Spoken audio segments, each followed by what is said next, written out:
જૂનાગઢના મહાશિવરાત્રી મેળામાં મૃગીકુંડમાં સ્નાહી સ્નાનનું અનન્ય મહત્વ છે। આ બાબતે અમે એક રિપોર્ટ તૈયાર કર્યો છે, આવો જોઈએ।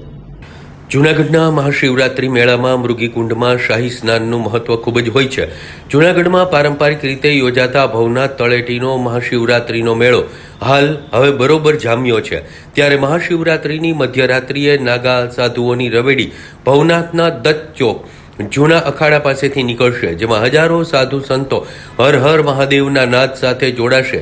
જ્યારે મધ્યરાત્રિએ 12 વાગે ભવનાથ મંદિરમાં આવેલ મૃગીકુંડમાં નાગા સાધુઓ સ્નાહી સ્નાન કરશે। આ શાહી સ્નાનનું વિશેષ મહત્વ સાધુ અને સંતો તેમજ નાગા સાધુઓમાં રહેલું છે। શિવને પામવા જીવ અવિરત ભગવાન શિવની આરાધના કરી શિવ તત્વમાં મળે છે, ત્યારે જીવન ધન્ય બની જાય છે। જૂનાગઢ ભવનાથના અવધૂત આશ્રમના મહંત શ્રી મહાદેવગીરી બાપુએ મૃગીકુંડમાં શાહી સ્નાન શું હોય છે અને શાહી સ્નાનનું શું મહત્વ હોય છે તે વિશે મીડિયાને જણાવેલું છે। આમાં બ્લર મારવું પડ્યું, બ્લર માંથી તો શું કરવું।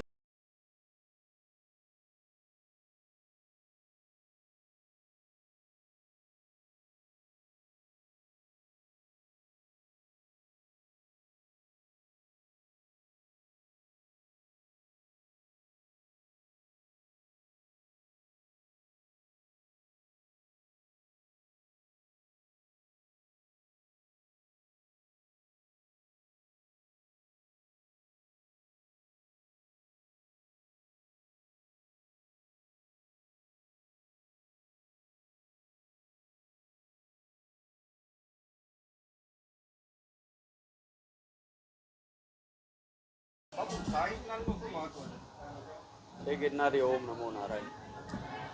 ગરવા ગિરનારની આ પવિત્ર ગોદમાં મહાશિવરાત્રિ પર્વ ઉજવાઈ રહ્યો છે, ત્યારે લાખોની સંખ્યામાં શ્રદ્ધાળુઓ આવી રહ્યા છે। હજારોની સંખ્યામાં સંતો મહાપુરુષો ગરવા ગિરનારની પવિત્ર ગોદમાં સાધના, આરાધના, પૂજા અર્ચના કરવા માટે પણ આવ્યા છે। તે પોતાની ધૂણી દખાવી અને ભગવાનનું પૂજન અર્ચન કરી રહ્યા છે।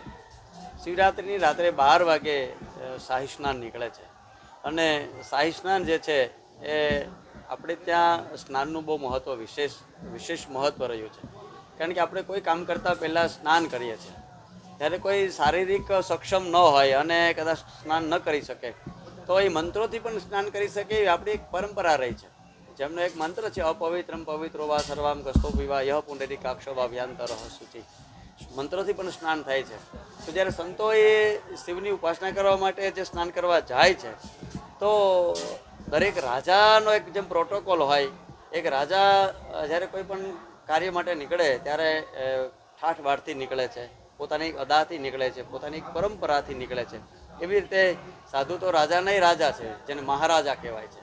અને મહારાજા જ્યારે નીકળે છે ત્યારે એક પૂરા ઠાઠથી નીકળે છે, એની આખી એક પ્રોટોકોલ હોય છે, એની એક મર્યાદા હોય છે, સાથે એમના ઇષ્ટ હોય છે। અને એ રાત્રે મૃગીકુંડમાં સ્નાન કરવા જવું એ શિવની આરાધનાની ઉપાસના કરવા માટે જાય છે, એટલે સ્નાનનું મહત્વ છે।